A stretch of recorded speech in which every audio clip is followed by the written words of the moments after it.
আমার বান্দা যখন পড়ে আলহামদুলিল্লাহি রাব্বিল আলামিন, সমস্ত প্রশংসা আল্লাহর, আল্লাহ তাআলা নিজে বলেন হামিদানি আব্দি, আমার বান্দা আমার প্রশংসা করেছে।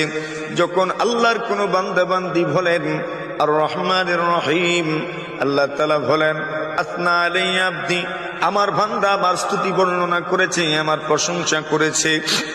এরপরে যখন আল্লাহ বলেন মালিক ইয়াউমিদ্দিন, বিচার দিনের মালিক হচ্ছেন আল্লাহ, আল্লাহ তাআলা নিজে বলেন মাজ্জাদানি আব্দি, আমার বান্দা আমার বড়ত্বের বর্ণনা করেছে, আমার বড়ত্বের বর্ণনা করেছে।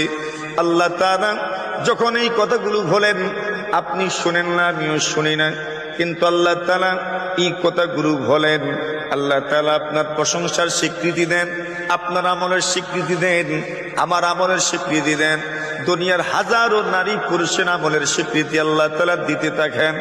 এরপরে বান্দা বলে ইয়াকা না'বুদু ওয়া ইয়াকা নাস্তাঈন, আয় আল্লাহ আমরা সবাই মিলে আপনার ইবাদত করি, আপনার কাছে সাহায্য চাই।